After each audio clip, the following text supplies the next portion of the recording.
Hello? Hi. Can you hear me? Yes, I can hear you. Oh my God, I'm so excited. Me too. I'm so happy to finally meet you. Yeah, me too. I mean, like, it feels like I've been talking to you already. I don't know, I it's know. the world of Instagram. I know. How are you? I'm good. How are you? Good. I'm a little bit at the end of my day, so I think our Yeah. like energies are different. Oh Like, yeah, it's my morning, your night. Yeah, definitely. well, thank you so much, first of all. Tack så mycket for giving me your time and especially for being here to sharing, I would say, your medicine with anybody that's going to watch this interview or this video. And I'm really grateful. So I want to just start Thank saying you for that. having me. Thank you for having me. I would like to start just to go straight into it because this will be episode number 4 or 5, right? And as we've seen, we bring professionals, but as I say, individuals that dedicated their life into some gift they have to heal other people and help people to elevate in whatever it might be that we're talking about. So I would like you to introduce yourself in a sense of what do you do for other people and then who you are in this moment right now. Because I always say, yesterday you were somebody else, tomorrow we don't know. So who are you today? I love that. My name is Andrea Somer. I am originally from Sweden, but I live in Los Angeles and have been for the past 9 years. I work as a health and life coach. I started out my journey as a trainer and nutrition coach and was much more into the physical aspect of our health. For me, though, it was always about so much more and the importance of your mental and emotional health and how everything is connected. So that's why my brand today is, body, mind, spirit. And I've learned how incredibly important it is to look at all aspects, and we are multidimensional beings, and it's important that our healing approach is as well. Yeah. And I started my own spiritual journey, I say, since I was a little child. I just didn't know what it was or couldn't put it into words. But really, what was the catalyst for my awakening and what started my spiritual journey was um when I lost my father 5 years ago. And so that for me forced me into my healing journey of sitting with myself in the grief. Mhm. uh, and I found so much more than I ever thought I would find in that journey. And so then I started getting into mindfulness. I became a meditation teacher and starting exploring the different healing modalities, and really realizing how much tools there are out there that I benefited from and that I wanted to give to the world and give to other people. And that is what I do now. Today I'm a mix of my own experiences, everything that I've been through, and I use those experiences, I use that knowledge and those tools, and I bring that to the individuals that I help. Yeah, that's amazing. It's amazing, like what you say now, because the reason as well that I wanted to have you here is I always saw like a mirror in anything that you did, because what I want to bring into this conversation as well is we have so many experiences that forged us that are kind of the same, and it's so Mm. nice to see that somebody else kind of lived that to feel like I'm not alone, you know. So for me it was always like a mirror to see you. And so, like, first thing was like, I just follow you, obviously, because I was into fitness and I started with PT. And I was like, oh my gosh, she works for Equinox. And I was working for Equinox. Like, you were all the way to California, I think. And I was in London.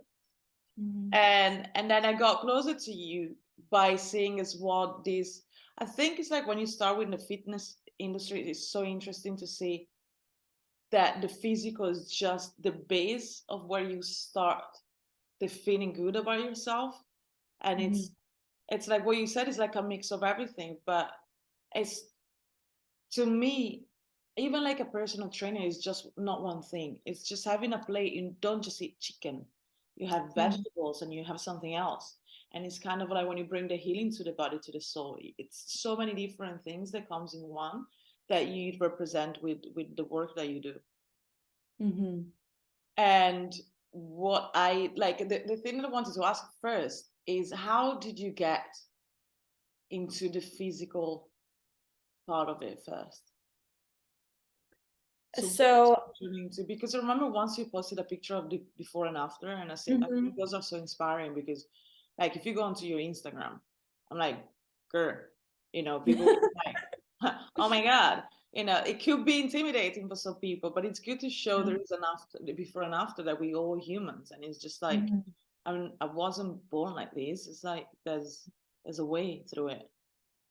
Yeah. It started for me when I was 19. I went backpacking in Australia for 3 months. Yeah, it was amazing. It was my first, solo trip, but I ate everything, and I ate out a lot of, processed foods. I drank alcohol every single day for 3 months. No joke. So when I came home, I was dealing with a lot of gut health issues. I had gained weight. And I really wanted to get to the bottom. It was mostly the gut health that was bothering me. I was bloated constantly, whatever I ate. And so then I was diagnosed with IBS and irritable bowel syndrome. And basically I had to cut things out of my diet. So I started cutting out gluten, dairy, and processed foods, sugar. And that became the beginning of my journey, because not only, was I getting in more shape, but I also realized the benefits of actually healing my gut and how I felt from it. And so that I stayed with that ever since. But knowing, we all have, that's over 10 years ago. We all go through different seasons of our lives. I have not been strict every day for that time. I've gone through phases where I've been, out partying more, being more social, going through all the phases that we go through. So it's definitely, I always say, it is a devotion to your health, and it's okay to, get off track, get out of alignment, but it's how you create that awareness and bring yourself back and constantly check in with yourself, how you're actually feeling, so that you can bring yourself back in order to feel your best. Did you do any emotional healing for the IBS that you had? Or was it just strictly like a food and physical part of it? That was strictly food. Also, over 10 years ago, no one really talked about mindfulness. That would have been, it's so correlated to stress. That's the only time I really get flare-ups now, which I get very, very rarely, but I know how connected it is to stress. But back then, no one really talked about it. Yeah, I mean, just a few years ago, people are starting to be like, hey, if your body acts like this, maybe it's emotional. Maybe it's this. Yeah. And how, because the beautiful thing is as well that you bring the part of the meditation, as you said it was connected to your dad passing away, or was there something before then that you started getting into the mind, body, spirit connection? I wasn't connected before that. It was really, I was very disconnected. Until that point, I just didn't know it. My father was bipolar and suffered from mental illness and had addiction. And so growing up with that, I created, a protective part to protect my heart and to not feel the sadness and disappointment and anger around having that lack of security and lack of safety with my father. So I was very not in connection with my emotions until I would say his passing, really, because that's when I really had, once I sat with the grief, I realized how much I had to unravel and how much trauma that I had lived with for 27 years of my life that I hadn't dealt with. I mean, it's funny because I remember that you posted something about it, and it's like, all right, another thing to add to the list of things that we got in common. It's like welcome mirrors of reality. Because the same thing, like always been spiritual into meditation and that, but it's exactly the passing away of my father was like the shit that got me into a deep dark night of the soul, like deep into it and take up everything from the past, like Yeah. moment. But and it was interesting because what I want to bring today is what is your communication, you're bringing the connection to the divine feminine, which is getting more and more popular, I would say, but it's needed more and more for female to connect to that part, because for years or generation, we've been kind of like shut down into connecting to that. And it was kind of connected to the relationship that you had with your father, I think you mentioned once.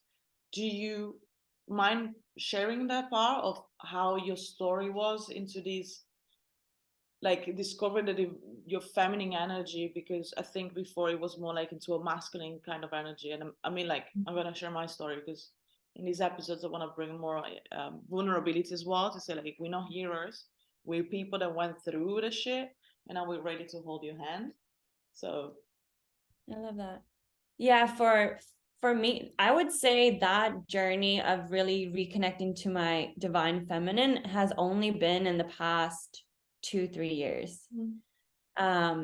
Because what we do, a lot of us with our protective parts, is that we connect them to something positive. So it's really hard for us to see. It's a very big blind spot sometimes. And it was for me because I correlated, my masculine shield to independence, being strong, not needing anybody else, so moving across the world by myself, always taking care of myself. That was something that I took pride in. I saw it as something positive. So really, it was really a big blind spot for me, for the disconnection. And as I started to unravel the traumas and seeing how hard it was for me to connect to my emotions, that's when I started to realize that it was a blockage. I also got into more understanding of energetics and chakras and the correlation between our sacral chakra, which is our creativity and our sensuality, sexuality, and really seeing how blocked I was there. And I would say starting to, exploring. I've always, when I was little, I was fascinated with dancing and I love dancing.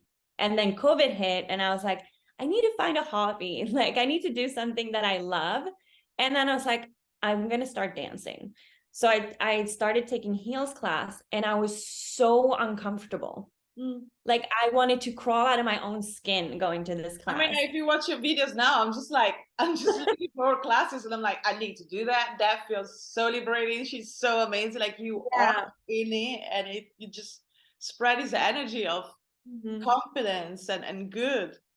Thank you. Yeah, but that was not how I felt in the beginning. So then I became curious and I was like, why am I so uncomfortable expressing my sensuality? Yeah. And that there's so many women that I know that it feels uncomfortable because we're not encouraged to fully express our sensuality, our sexuality for us, for ourselves, because it's connected to our creativity and it's connected to our inspiration, and it's the beauty of the divine feminine.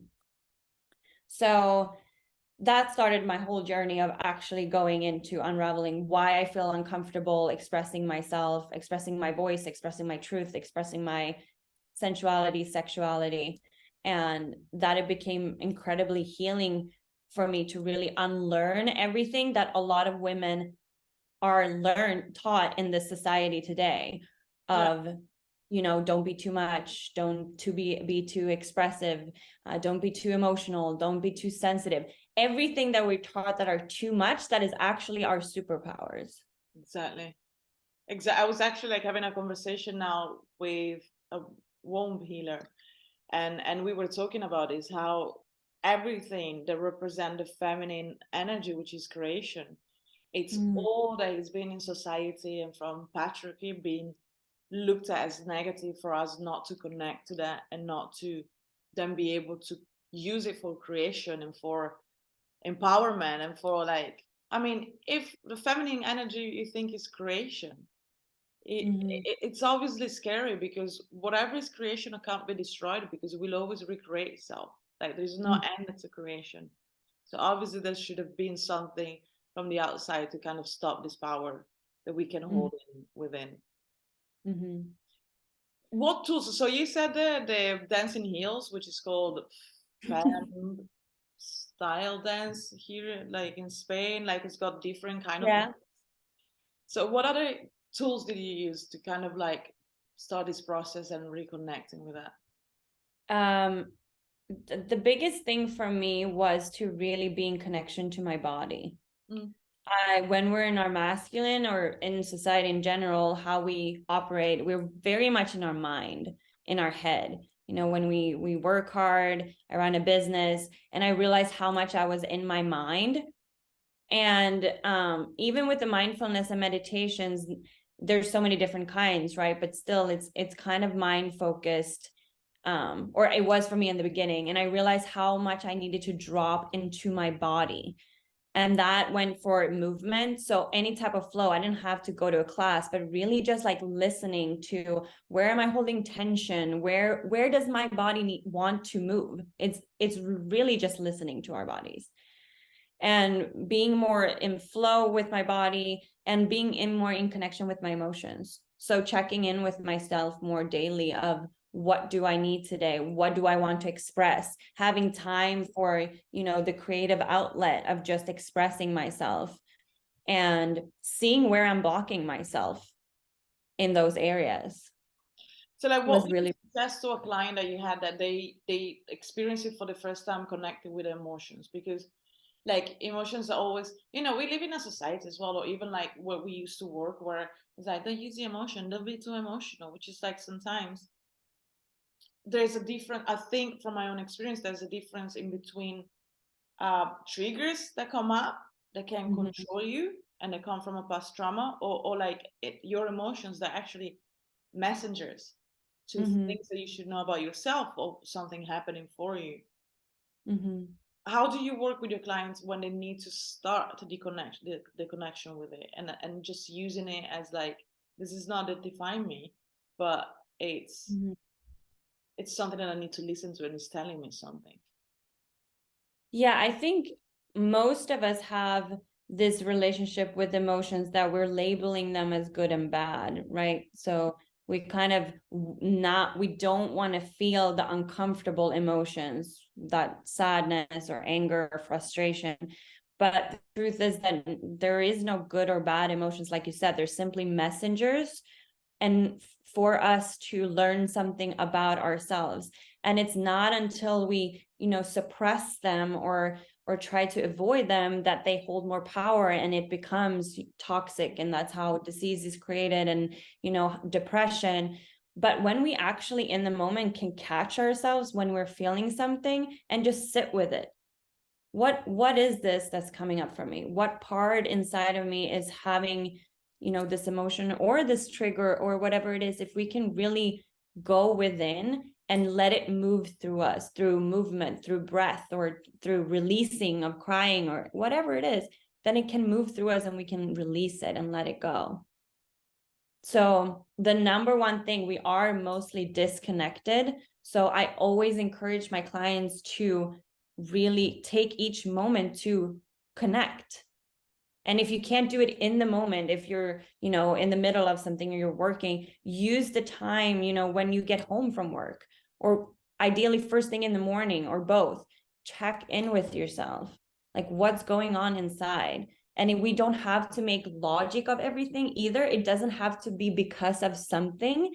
Yeah. It's for human. It's there. It's okay. It can be from something on the outside, but just allow it to move through you so that you can realize, like you said, it's not who you are. It's not a part of you. It's simply there for you, and you can observe it and you can use it and transcend it into something lighter. Do you Oh, I had too many questions coming to my head right now. Okay. That's okay. It's like, you know when it's like boom, boom, boom, boom, downloads. um, what is your process into helping people? Because I know that you got a retreat now. Like you Mhm, just done one not long ago, and now you got a retreat coming up. So, like for mhm. example, what is the magic happening in those retreats that you hold? So for my retreats, they're called the Divine Health Retreat. The next one is here in California on the January 26th to the 30th. And I really wanted, again, to create a multi-dimensional experience. I wanted it to be everything that I believe is truly beneficial for you to be able to transform yourself and your life, in 4 days.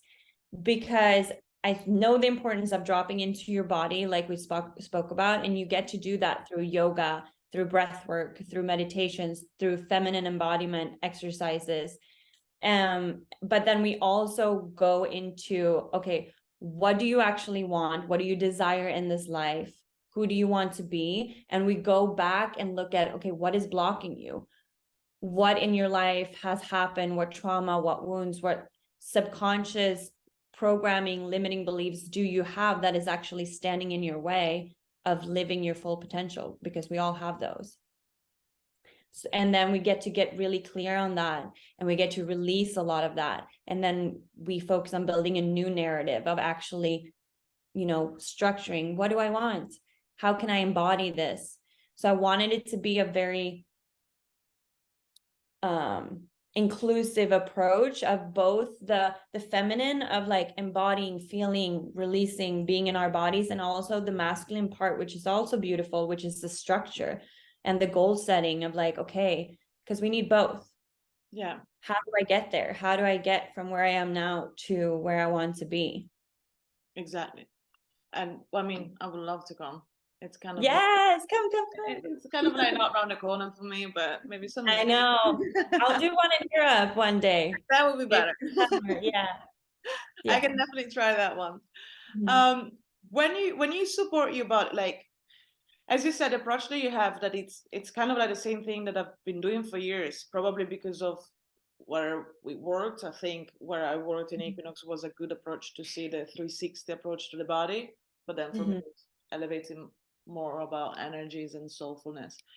Mhm. For you, is in terms of nutrition, I think you spoke, and correct me if I'm wrong, about intuitive nutrition, intuitive eating.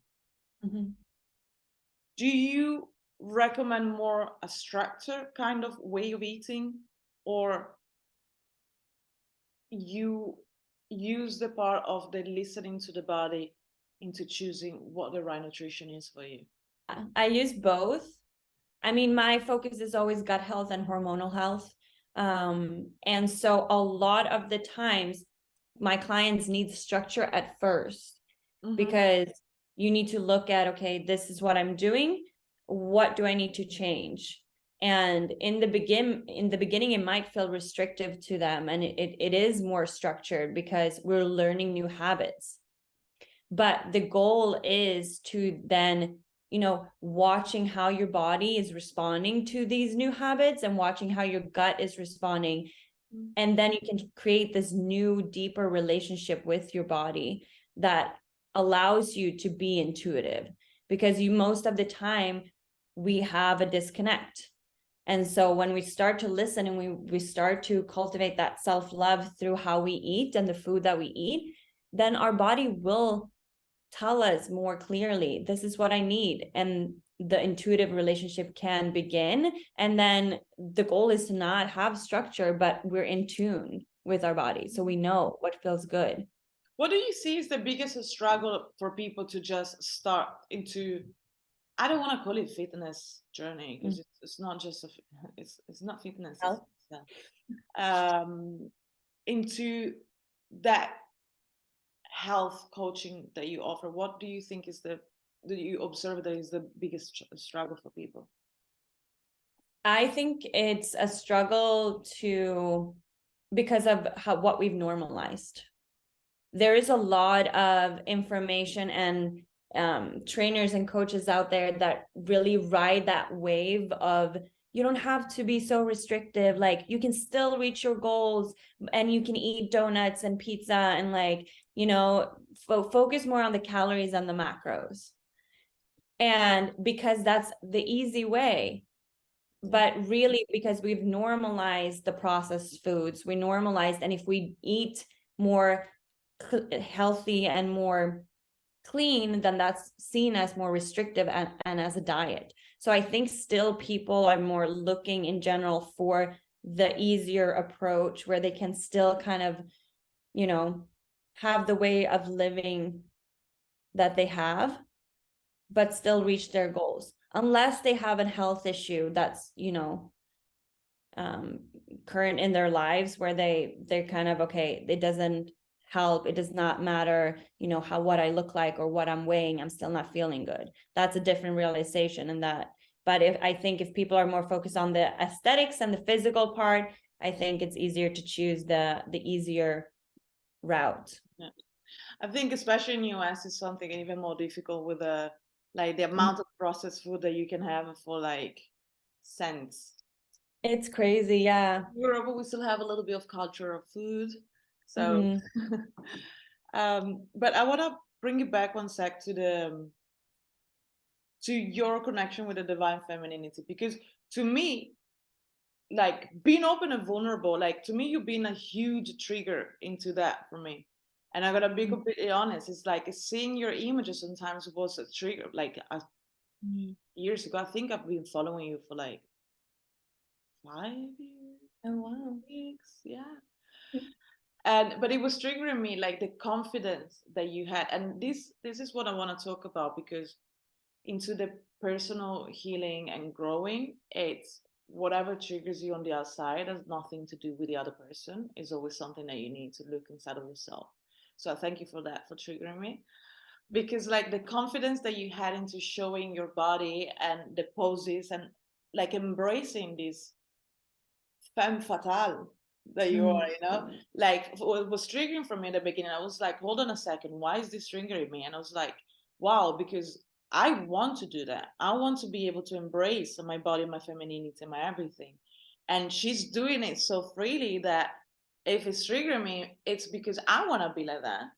So I use that as a help for myself to dig deeper into that need of be more feminine, be more sensual without feeling guilty or without being this man and be like, well, you know.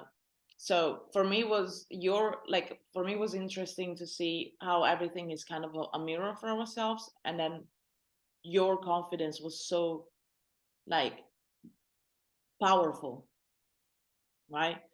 But what, like, have you always been like that, or it's been just after like your dad passing and you connecting to the spiritual side and divine feminine side? First of all, thank you. That's so beautiful. It makes me so happy because it's so beautiful to, you know, that's what you see and that can be medicine for you. And at the same time, I'm still working through and healing those things at the same time. You know what I mean? It's still like, I still have those doubts, posting certain things, expressing certain things, because it's still hard sometimes, or we're still like a little bit shamed or feeling this guilt around it. Yeah. So it's so beautiful. And for me, yeah, it has definitely not always been like that.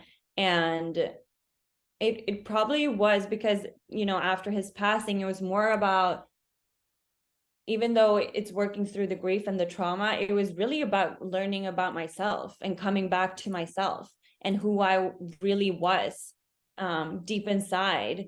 And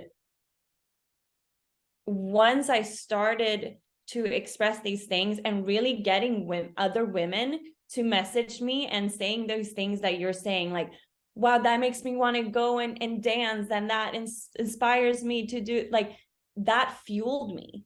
And that just shows how important it is for us women to cheer each other on and to like give compliments and tell someone that someone inspires you, because that's how we lift each other up, and that's how we keep going. So really just like expressing myself and my truth created this ripple effect of other women reaching out to me and saying that they felt more inclined to try new things and express themselves. And that's why I kept going. That's why I felt more confident in expressing myself, because it's so healing for us women to, when we heal our triggers like that, we heal, you know, the collective. Yeah, It is exactly. such a big sister wound collectively, and it's really starting to heal, and we really need to stay together and empower each other. Yeah, but because like for me, it's also like a society that we live in, you know, like somebody like posting pictures like you is always like, but first of all, I want to say, if anybody's triggered by your pictures, just look at yourself. Like Mm-hmm. it's not you, it's them. Like for me, I knew it's like I was triggered. I was like, why am I so triggered? It's like oh, because I wish I was the confident to post pictures like that. Okay, so let's work on myself. You know, everything is a reflection. So you're just holding up the flag for people like me to be like, wake up, embrace your everything. But also I got a lot. I got lost. Yeah, the society is like it's always, as we spoke at the beginning, diminishing on the sensuality. That's a word that never comes out properly. Sensuality of women. Yeah. And like even like today, I was watching TV and I never watched the news. Like, have you ever seen politicians that is woman with either makeup or dressed a little bit more feminine? No, because otherwise it's not taken seriously. And it's like, why? You know, like, why to be taken seriously you need to actually act like a man or cover up what we actually are made of. Mm-hmm. You know, and it's sad. So the more people like you do that, the more you push people to just embrace this fact and maybe try or jump into it, or just seeing that it's liberating, I feel. Yeah.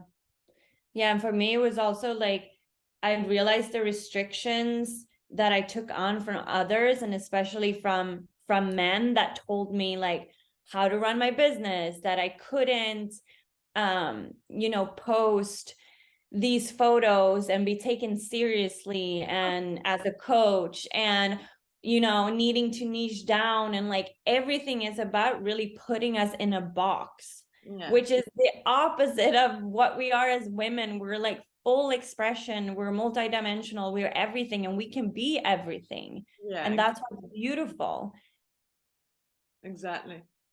So what would you say the most struggling part of your healing was? I mean, of your healing, we always healing. That's the Mhm. like, once this healing process Still starts, healing. it's like, come on, bring it on, another one.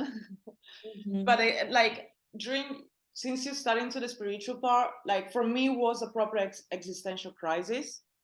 But because I realized, probably working with energies, so that's why I speak with energies. Like when when my dad died, I felt there was like a energy cut completely from anything that was maybe like a generational trauma or whatever. Mhm. And something inside, just everything around me of who I was and my identity crumbled to let out this inner child, this vulnerable, sweet, caring person. Because like for me personally, what was it with the figure of my dad was I needed to step up and be the man and protector in the house. So I always had this, like once I walked into a psychic reader and I said something, it's like, don't be the man with me. And I was like, what? You know? Mhm. Or like other healing stuff is like, oh, if you want to have a relationship, you need to stop being a man. I was like, what do you mean stop being a man? Because I always dressed very girly, but my attitude and my energy was like, I'm the man. I'm highly independent, as you said. I'm a higher achiever. I do this. I build my own house and all my IKEA furniture by myself because I don't need anybody. You know, all the things.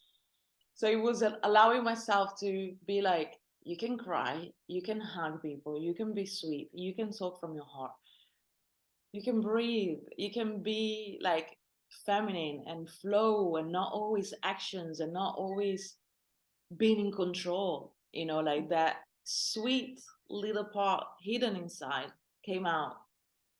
But obviously you find this part coming up and everything crumbling, and you're like, who am I? I'm in the void.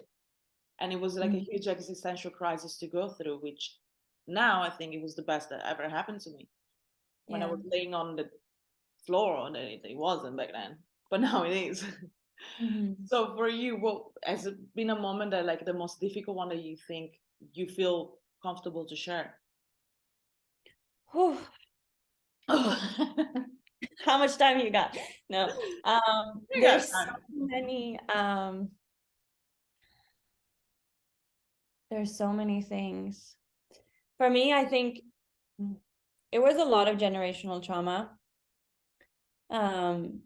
Because I lost my dad in that side of the family to mental illness. And there was a lot of pain that they held. And I don't think it's one specific thing. I just think it's really the awareness of looking at everything in your life, like your childhood, things that, you know, there's traumas with big T's and little T's, like no one can define how impactful a trauma is to a person, and it's going to be different for everyone. It could be the smallest little things, but just going back and creating that awareness of how these things that happened to us when we were children, how that is actually limiting us and has created this narrative for ourselves, how we view ourselves, how we view the world, what is possible for us. Like really, like you said, stripping down everything, like behind these narratives, behind these stories, but what is actually there. And that's the truth. And there's gonna be, like, the healing journey is a constant thing. There are things that we can work through and release, but there's gonna be constant things that are like, oh wait, this is showing up in my romantic relationship. What is that coming from? Okay, is that my inner child? Is that my protective parts? I think just really creating that awareness around everything, and what the importance of somatic work. For once, I realized how much trauma, deep trauma and generational trauma, how much we store inside of our bodies that we cannot even access on a conscious level.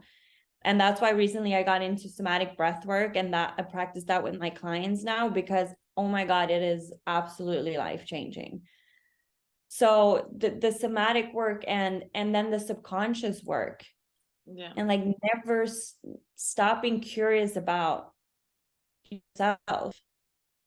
And I have had phases of like where I've been very deep into the healing work and almost, you know, taking it too far, of, you know, I need to work on this and I need to work on this, and how can I go deeper and deeper? I feel like we all go through those phases too. And it's like, don't forget to have fun.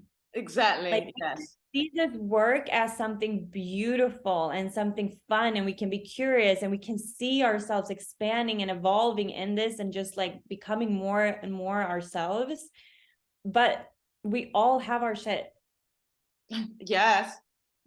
I mean, I think that's the point of life. We souls coming into this body to just experience all the shit, all the emotions, everything. And it's just a process of, you either take it as a process that you have to go through as fun, because I always believe, this is my idea, as souls, we came here to experience this. So why do we get too attached to things or avoiding pain, which is something we chose to come here to experience? You know, so when you start experiencing this, you just see totally in a different perspective. Like sometimes when, like I also say, when some pain comes, it's like there's a different, I don't remember who said this, but there's a difference in between being in pain and suffering. You cannot avoid to have pain and to be in pain, but you can avoid the suffering. And everything depends on how you look at it.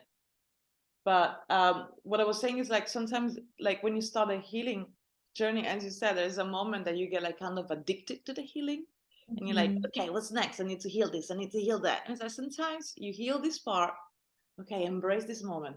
Live your life as healed on that side.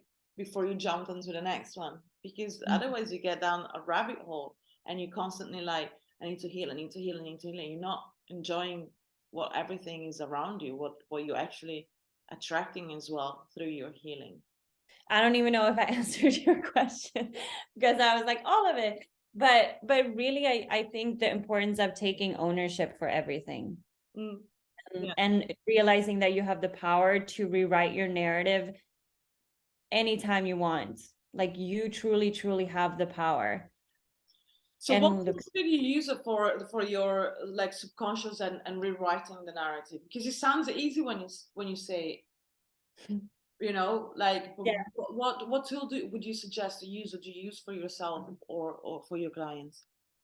really getting clear on the limiting beliefs and the patterns that are no longer serving you in your life. Obviously sometimes if it is subconscious, it helps to have a coach or a mentor that can see those blind spots. It's really like the gap between this is what I want, and not only like what I want to achieve, but also like how do I want to feel in life, how do I want to feel when I wake up in the morning and like live my everyday life.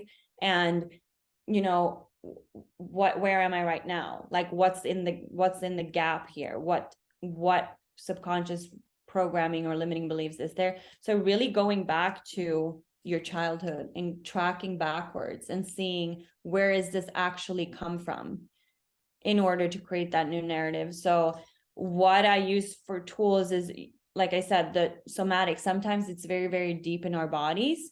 And then I use, breath work and embodiment practices to really release things that are maybe deeper in our bodies. And then through the subconscious, it's really being mindful and creating their awareness when these things occur in our life, when we're self-sabotaging, when we're having these thoughts in our mind, and really reconnecting to the narrative that we want to experience. We can use affirmations, we can use meditations, we can even use affirmations when we sleep is really powerful because that goes into your subconscious while you're sleeping and registers in there. That's different than sitting and affirming on a conscious level. There's a lot of different tools, but really going back to the root cause and healing the root cause, because that's what it's all about. If we're still holding on to, if there's something that we haven't healed on a deeper level, then it's going to repeat itself in our patterns. Yeah. Or it comes up when you don't expect it. Right. And because you now got a new program, is it 12 weeks, right? Online coaching program? Yeah, so I have two. So the 12 weeks is focused on the health journey. And then you get, if you want help with the training program, you get the nutrition coaching, and you also get check-in calls with me, and I'm there to support you and hold you accountable throughout the journey. And then I also have my one-on-one coaching and my mentorship, which is more, you get help wherever you want help, but it's more focused on the general aspect of your emotional health, your mental health, what you want to achieve in life, your business, whatever it is. Divine Feminine, we focus on that, and that's more a more intimate container. So what's a ritual or something that you would suggest to start with to connect to that divine feminine inside of us? Because it's like some people say like, oh, I want to learn how to. It's like sometimes you just have to reconnect because you were born with it. Yeah. Yeah, I think you can do it both ways of connecting on a mind level of seeing where you have a hard time being in connection with your body, with your emotions, with pleasure, and sensuality, sexuality. If they're on a conscious level, if you can just like be honest with yourself and see where you have a hard time or where you're blocking yourself in this. And then I would just take a few moments of your time to be in your body and move your body. I would put on like whatever songs like really turn you on or like make you feel something inside, make you feel inspired, make you feel empowered. whatever that is for you, just put it on and allow your body to move for a few. It doesn't have to be long. It could be 5 minutes, but really like connect to your body and allow it to move in whatever way it wants to, and see how that feels for you. And then you can, you can do it in front of the mirror if you want. See how that feels for you. You can do it naked if you want. See how that feels for you. You can incorporate self-pleasure if you want. See how that feels for you. Whatever your body wants, and be mindful also where it feels uncomfortable. Mm-hmm. And make note of that. Like, why is it uncomfortable to be in front of the mirror and moving my body or touching my body or giving myself pleasure? A lot of women that are in their masculine have a harder time to really fully receive. Yeah. Look at where you're not allowing yourself to receive in life. Like we said, when we're independent, when we're strong, we can do anything ourselves. Where is it hard for you to just like say thank you, receive compliments, receive touch, receive pleasure, and see where that's present for you? I'd say that's the first step, really asking yourself the questions and allowing your body to speak to you. Amazing. Yeah, I remember for myself, it was really hard to learn how to receive like anything. I always have to give back something. And it was funny, I got this anecdote that I was going out with a guy, and then every time the check came, I was like, half, half. And the fourth time, it's like, may I pay for that today? I would like to invite you. And I was like, this is sick, Verena. It's like somebody has to ask you permission to invite you to dinner. I was like, okay, something needs to change here. You've been overly masculine in everything. And that was funny to me, but it was like a trigger of being like, well, this is going too far for myself. Let's just flow. Yeah, and a lot of the times it has to do, that's a protective part that you cultivated, as did I. It stems from not feeling safe. So if that's something that that it comes from, and that's the kind of the root cause, that's a trauma that you've had, really try to cultivate that safety from within, practicing feeling safe in your body, practicing holding yourself, and nourishing yourself is really what it is about. Like giving yourself that care and that safety and that love that you missed at some point in your life. So you think this overly independence mechanism is coming from a lack of love in the past? I think it's a lack of safety. Okay. Usually with the masculine, it creates this sense of we want to control things. That's why we want to do and do and do ourselves, because we're in control. Yeah. That stems from a lack of safety. As a child, I didn't feel safe most of the time because I never knew when he would be drunk, or I never knew what was going to happen. Yeah. So that cultivated that protective part within me. And then as I grew up, that was the creating the safety through control, which is an illusion because we don't have control over anything, but it feels like that. So really look at then where in your life are you trying to control, and where can you surrender more? Where can you trust more? Trust in yourself, trust in the people that you love, trust in the universe and in the world, that everything is going to be just okay. You got yourself no matter what. Yeah, that's beautiful. Did anything, like when you started connecting more with your divine femininity, did your environment outside of yourself changed, or your relationships, or the people that you attract into your life, or opportunity? The one thing I noticed that I did attract more women into my life, more, more deeper friendship. Yeah. That was magnetized through healing my feminine within. And it was also very present in my romantic relationship, because I had, the beautiful opportunity to have a partner that could hold me in his masculine in those moments. Yeah. Where he could be like, you don't have to be strong all the time. Like, let me take care of you. Like, it's okay. And that slowly started to, unravel for me. Okay, why am I having such a hard time, like you said, with paying the check, but why am I having such a hard time letting him just be there for me and being the anchor? Because I was always used to having that role in my own life. Mm-hmm. Yeah. So those things I would say were the most, and just feeling happier. I felt like feeling good. Like I noticed like how it felt like being at home when I was more in flow and wasn't my, creative sensuality. We need both. I thrive in my masculine, like I need it. Obviously, I have a business. I need to also have structure, but like when I feel most alive is when I'm just in my flow and in my feminine. Awesome. I think I'm gonna put some music on right now and just give me 5 minutes to reconnect Yeah, again. do it. Because I've been on a day of just tasks, so now I need to be like and move. Yeah, that's perfect at the end of our day. If we have those kind of jobs and we've just been on the go, go, go, allow yourself to just flow, because we work out and that we go to the gym, but that is kind of structure Yeah. as well. And it has, you go for your reps and your sets and you have your structure and you have a goal inside. And this just allows your body to move with no intention or no logic. You just freely. So it's so healing.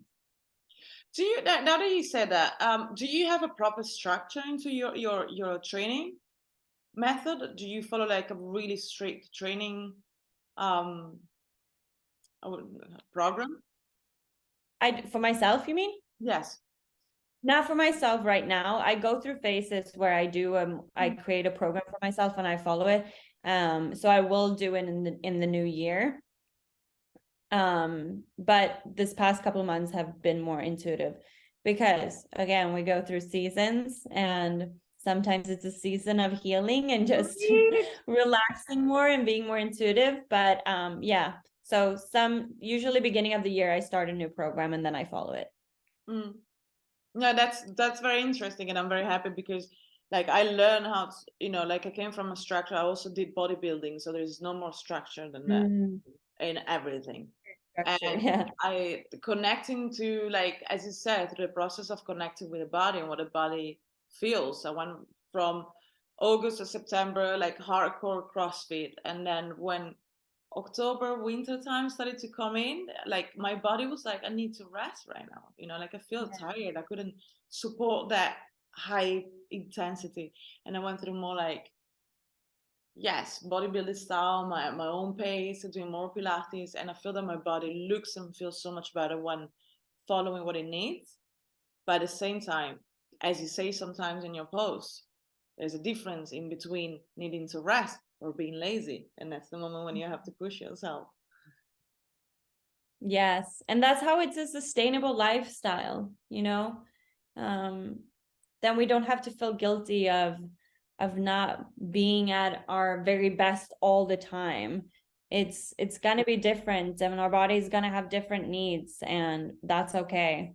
As long as we, push ourselves and do what's best for us, then our body will love us back. Exactly.